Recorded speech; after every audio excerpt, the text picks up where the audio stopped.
सबका विश्वास।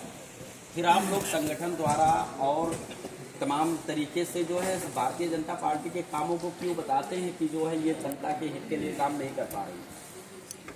जनता अब जागरूक हो गई है, जनता संकेतों को समझने लगी है, जनता अपने अधिकारों को जान गई है, जनता संविधान के धाराओं को पढ़ लिया है और नहीं पढ़ी है तो हम लोग उसको पढ़ाने का काम करेंगे कि उसका अधिकार कैसे सुरक्षित होगा।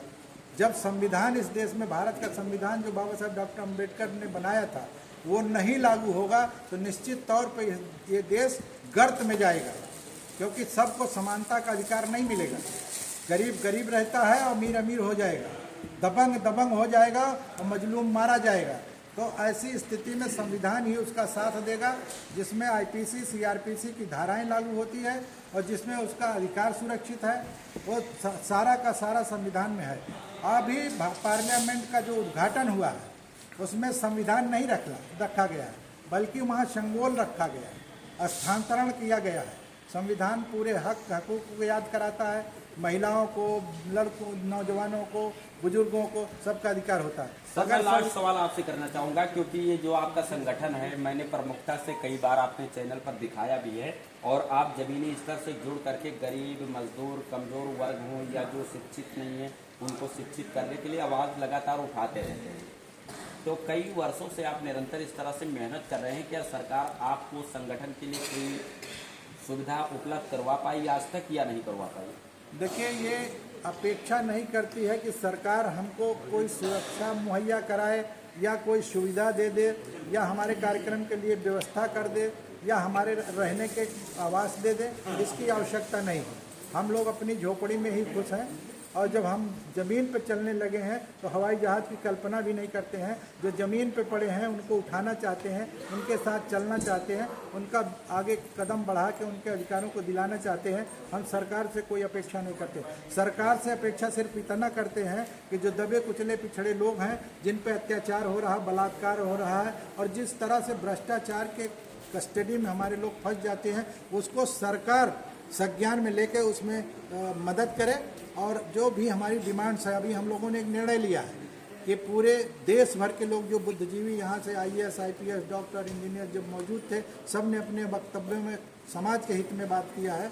तो राजनीति में समाज का जब आंदोलन, हमारे माननीय काशीराम कहते हैं, जब सामाजिक आंदोलन बढ़ेगा तभी राजनीतिक आंदोलन तो बढ़ेगा। आप देख लीजिए, जिस तरीके से राष्ट्रीय अध्यक्ष महोदय ने बताया कि हम अपने लिए नहीं, हम निस्वार्थ काम करते हैं अपने देश की जनता के लिए। यही सोच हमारे देश के हर एक नागरिक के अंदर होना चाहिए।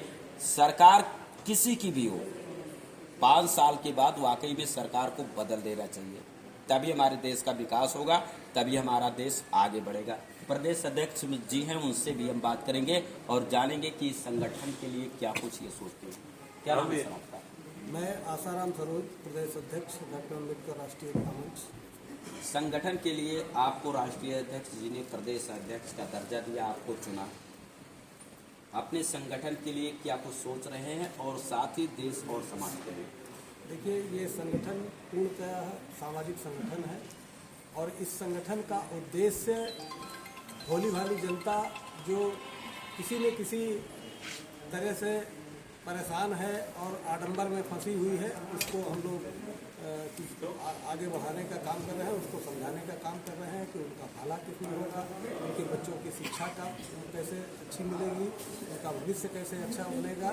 इस सब बातों पे हम लोग चर्चा करते हैं और गली गली जा करके पूरे देश में घूम घूम करके हम लोग ये बात सबको बता रहे हैं। आज यहाँ पर अधिवेशन था, यहाँ पर क्या कुछ खास जानकारी अपने जो है, जो लोग आप लोगों से जुड़े हैं उनको दिया गया? देखिए, हम लोग सिर्फ संवैधानिक अधिकारों के बारे में बात करते हैं कि हमारा संवैधानिक अधिकार क्या है। संविधान में जो प्रदत्त अधिकार है उनके बारे में हम अपने लोगों को जागरूक करते हैं, उनको बताते हैं। यही हमारे संगठन का मुख्य उद्देश्य है। सर, बहुत बहुत स्वागत है आपका भी हमारे चैनल पर। सबसे पहले हमारे दर्शकों को आप अपना परिचय बताइए। मैं राम बहादुर हूँ, संरक्षक हूँ, डॉक्टर अम्बेडकर राष्ट्रीय एकता मंच का रिटायर्ड IAS अफसर हूँ मैं। सर, जिस तरीके से भंवरनाथ पासवान जी इतना बड़ा जो है संगठन तैयार किया, अपने खून को, अपने पसीनों को जला करके और लोगों को इकट्ठा किया, इस संगठन के लिए क्या आप सोचते हैं? ये संगठन 2012 से चल रहा है।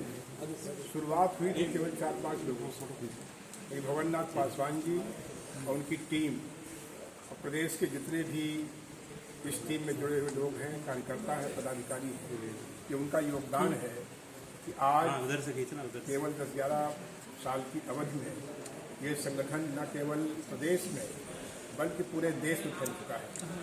और इसके पदाधिकारी, इसके कार्यकर्ता अमेरिका में भी है, कनाडा में भी है, मतलब भारत को छोड़ दीजिए विदेशों में भी, बता रहा हूँ मैं, 17 कंट्रीज के अंदर है।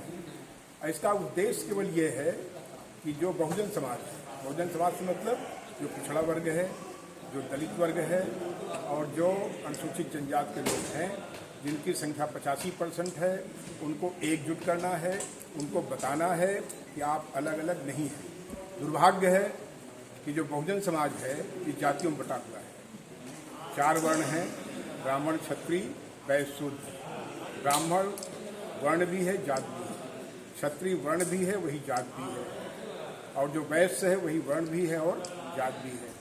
लेकिन जो शूद्र है वो वर्ण के साथ साथ जातियों में बटा हुआ है, हजारों जातियों में। वो जो अलग अलग जातियां हैं अपना अपना अलग अलग अस्तित्व समझती हैं, तो उनको बताना है कि आप शूद्र हैं, आपको एक रहना है, आप 85% हैं। जब आप एक रहेंगे, तभी तो मानवर काशीराम साहब ने किया था, 4 बार यहाँ सरकार बनी।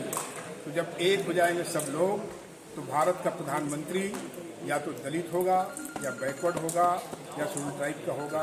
जब वो होगा तो जो संविधान को बदलने की, संविधान से छेड़छाड़ करने की बातें होती रहती हैं, वो बातें बंद हो जाएंगी। तब हमारा संविधान संरक्षित रहेगा, और संरक्षित होने के साथ साथ जो उसके प्रावधान हैं, उन प्रावधानों के अनुसार अभी भी बहुत सारे काम नहीं हो रहे हैं, वो सारे प्रावधान लागू होंगे।